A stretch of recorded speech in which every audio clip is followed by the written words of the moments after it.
What's going on, Overbuddies? My name is Chris Williams, and this is the Overblood Community Does E3 in a video thingy. That's right, folks. For the next couple of days, I'll be talking about what's going on at E3 and getting some of your opinions of the conferences after they happen. The first conference of E3 belongs to Bethesda. Oh, yes, that's right. Now, let's get it started.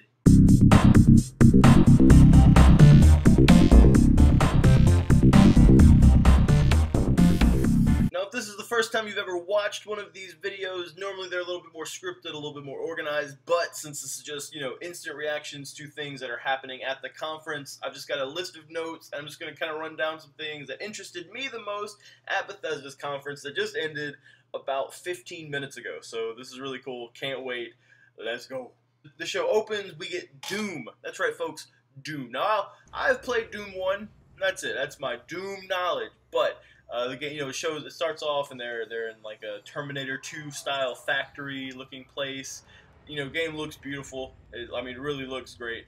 Hopefully that is what the game will look like. They did say the game's going to be coming out spring 2016, so hopefully this isn't some sort of switch and bait thing where we see what's supposed to be gameplay, and then when we actually watch, or when we actually buy the game, it isn't what we had hoped. So hopefully what we saw is what we get, because I thought the game actually looked just beautiful. It looked great.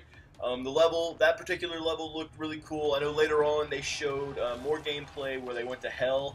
I thought that level looked kind of generic and boring, but the enemy types are super cool. So if you haven't seen it, I should have the trailer playing just right now as I kind of talk about all this. But yeah, the enemy types were really cool, gun types were really cool, just classic chainsaw, shotgun, BFG, things like this. It's just fun to check out. Really brutal as well, really brutal. Just ripping demons' heads off. When you die in the game, or at least they showed it in the demo, when you die, the enemy that killed you just rips you to shreds, just beats the shit out of you, which was pretty cool. It's really fun. Looked awesome. Yeah, I know a lot of people in the group, we'll get to sort of your reactions later, but a lot of people in the group seems like they're not too big on it, but from everything I've seen, it looked great. And granted, I didn't play Doom 2 or Doom 3 or, any other iterations of Doom, but like I said, from what I saw, it looked fun. Multiplayer looked cool as well. Also, I may have misunderstood what they had. What was it called? It's Doom Snap Map, and it looks like a new map maker, but it's more to it, I guess. Like, you can, instead of just making maps, it also looks like maybe you can even make new modes, and I guess they understand like the modding community and stuff's really big there. So I'm definitely curious to see what happens there. I don't know that I will go out and buy it immediately, but I certainly will keep it in my radar. So there's a good chance I'll play it. There's a good chance I'll play it eventually. Alright, now after we got a couple other things that I just really didn't care about, Battlecry, and Bethesda's new website, whatever, the Dishonored guys came out, and they show a cinematic trailer for a game. At first, I don't really know what it is. I'm thinking it's Dishonored 2, but I'm not sure. And then at some point, the art style looks really cool. It's very futuristic steampunk, if that makes sense. The best way I can kind of describe it. And then eventually it was just like, oh yeah, this is Dishonored 2. And I went, okay, that's why the art style is so cool looking. I didn't play Dishonored 1. It looked like a cool game. I own it for the PS3. I think I bought it on sale or something. I need to give that game a look. Will definitely try and play it now. But maybe I don't need to, because Dishonored 1 coming to Xbox One and PlayStation 4. So that's cool. If you missed out on it, you can jump on it and know what's going on in the game. Also, I guess, trying to show the Assassin's Creed guys that, women models aren't that difficult to make. You can either play as a man or a woman, or I guess maybe characters sort of back and forth, the way the story plays out. Looks cool. Only a cinematic trailer, so it looks like the game's probably, I would say 2 years out. We'll probably see gameplay next E3, assuming that Bethesda has another conference, or just the game showing up at a different conference. So yeah, we're probably, I would say, 2 years away from Dishonored 2 really coming out. But yeah, with no gameplay, it's hard to go off of what the game's going to be. I assume more Dishonored, which is fine. I know a lot of people really like that game. All right, now it is time to discuss the reason everyone watched. 500,000 people, 500,000 people tuned in to watch this stream for one reason: Fallout 4. That's right, folks. Fallout 4 happened, and it looked so good. Oh my god. I can't even put into words. I can't organize my brain enough to discuss how amazing this game looks. Let's just start from the beginning, okay? So it shows that, you know, it's a husband and wife. They're waking up. They're in the bathroom together, I guess, getting ready for their day, and suddenly you're just able to start creating your character as he or she is looking in the mirror. You switch back and forth, and it's incredible. Like you're just like sculpting your character. No sliders anymore. You're just going to individual parts of the character's face, adjusting it how you want it. It looked so good. It was it was so cool. And there were some things that he mentioned. Todd Howard, who was on stage, there were some things he mentioned that I thought were interesting, where you sort of construct both, you know, the husband and the wife's face, and then he mentioned that actually determines the look of the baby that they have. But then later on in the demo, it looks like whatever character you choose not to be, whether the husband or the wife, whatever character you're not, dies in the, you know, explosion along with the baby. So I'm curious that, you know, if that's just sort of like a cool quick thing, or maybe somehow the baby comes back later on. I don't know. It's really cool though, the way you're able to create characters. You see a Vault-Tec guy, he shows up, and you know that's how you sort of determine your characters, like stats and things like that. You're not going through a baby book like you did in Fallout 3. Let's see what else here you've got. So the way conversations after you wake up from Vault 111, 200 years after the explosion, right? After the explosion, that, you know, the war between China and America. 200 years later, you wake up out of Vault 111, and you meet like a robot, I guess, that was like your Mr. Handy or whatever he's called. It was weird. I thought that was weird that like that robot would still be around, but whatever. I guess same neighborhood, so it kind of makes sense, but I don't know. I thought that part of the trailer was a little wonky. But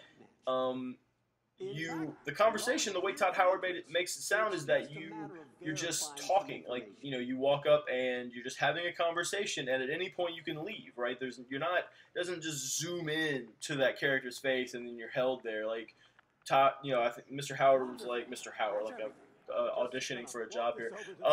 Todd was like, because you know we're old buddies.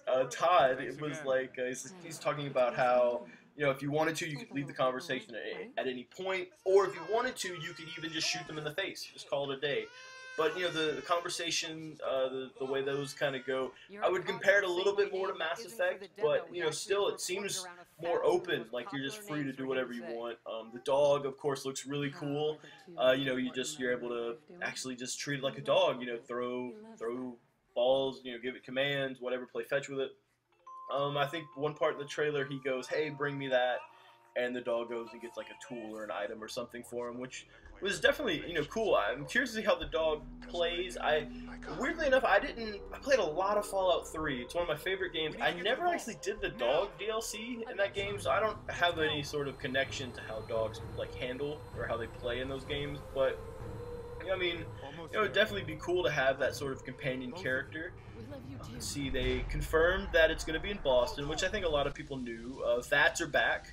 You know, basically VATS it looks more like VATS. I know Todd Howard was like, oh, well, you know, it gives you more control over battle and this. It looked like VATS. I mean, just at the end of the day, it looked like VATS from Fallout 3 with better graphics, which is fine with me. It looked really cool. Also, it looked more realistic. Like, I think in one scene, someone hits, your character hits someone in the face with like a baseball bat, and instead of just like a really crude animation of that happening, it was actually like, you know, they swung, you know, and hit them in the face with a bat. So that was definitely cool.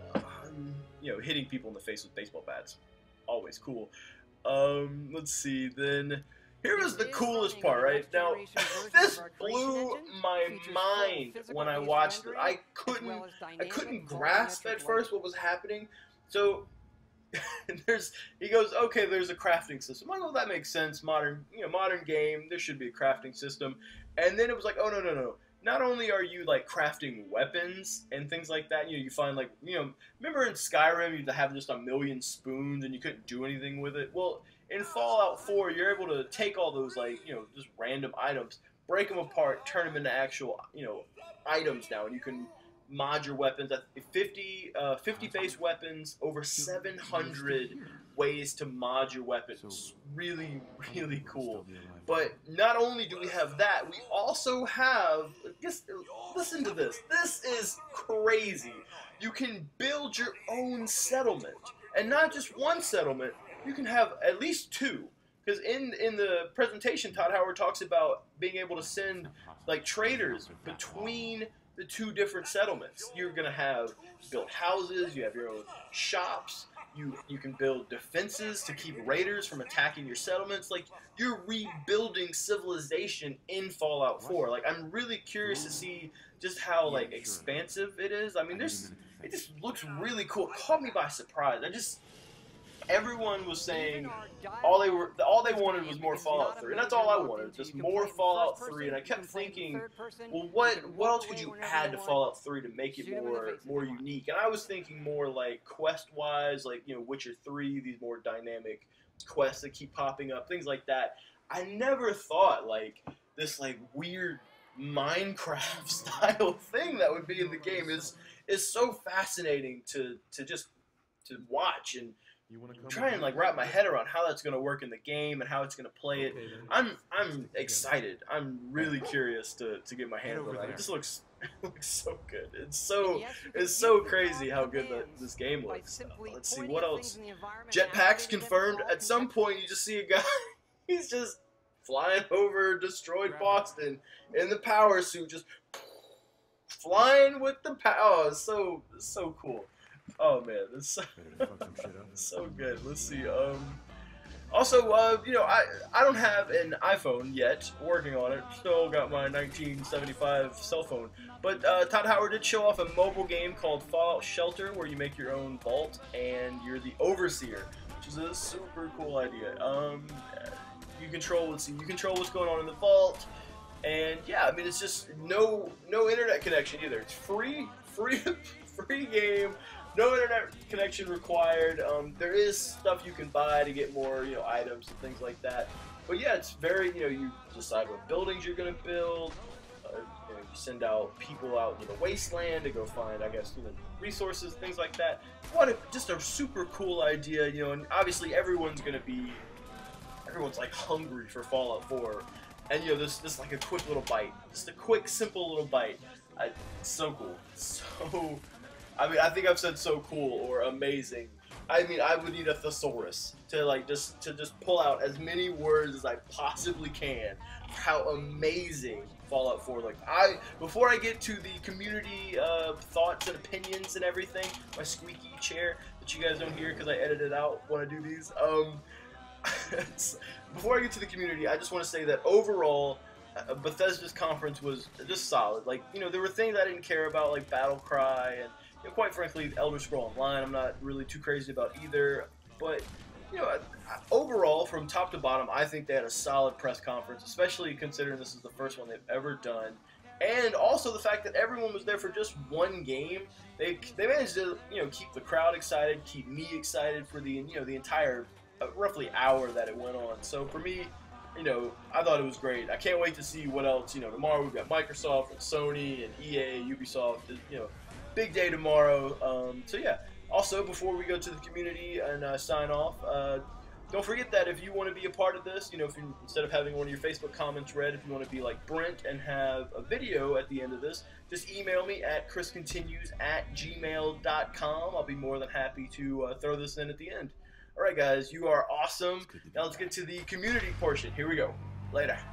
All right, now Jeffrey the Crippler Benoit said, I'm buying none of what they showed today. Looks the same as their previous stuff, which is good for people that like their stuff, but not for me.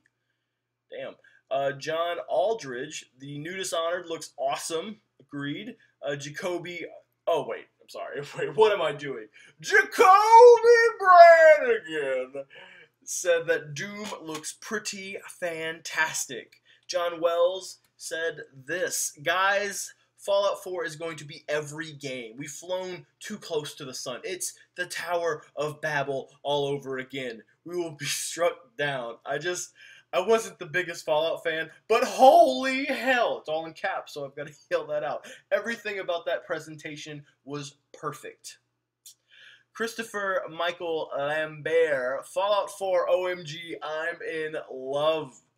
Aaron Johnson, the sequel to the most okay game I've ever played, Dishonored 2.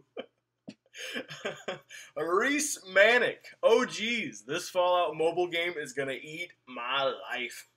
And lastly, Ryan McLaughlin, Doom, disappointing. Battlecry, meh.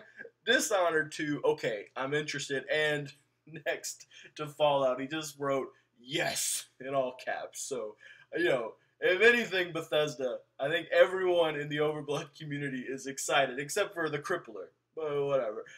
Except for, and I can get that. Fallout 3's, I can see how you couldn't be into those types of games. The older stuff was a little janky. But you have to remember, it's been like 8 years since Fallout 3. So maybe give the new games a chance. See if they've been able to improve, stuff like that. But yeah, it seems like overall the community might be a little down on Doom. I know the stuff I read was positive, but I did see some other stuff where they were a little down. But yeah, for the most part, everyone is excited for Fallout 4, as they should be. It looks amazing. All right, guys, I think Brent has a video, which is cool. We always love Brent, and I'll see you guys tomorrow. Later. What's going on, guys? My name is Brent Townend, and holy flying waffles, it's E3! Whoa! It's only the first day! Things are going crazy! Explosion! Boom! Flash! I don't know what's going on, but anyways, it's the first day and we've got so much stuff. We started off with some Nintendo crap that no one really cares about. I'm not going to talk about that because who wants to talk about Nintendo? We're going to talk about Bethesda instead and what they did today. They really set the standard for a press conference with a really nice, clean presentation. It was entertaining, it was funny, it was good, and we got a lot of new content. We got some more Fallout 4 gameplay that looked really, really good, and hey, if you buy the Collector's Edition, you're going to get your very own Pip-Boy for your wrist. You see this? This is my wrist. It's bare, and it shouldn't be. It should have a Pip-Boy on it. We got more Doom. You like blood? Play it. Go, do it, now. We got Bethesda.net, which is basically Battle.net for Blizzard, but for Bethesda. Pretty cool. I like Battle.net. That's cool. And some other crap that no one really cares about. Battlecry. Who knows what that is. Oh, the mobile game. I'm gonna go buy it. I'm gonna go play it. See you guys. Bye.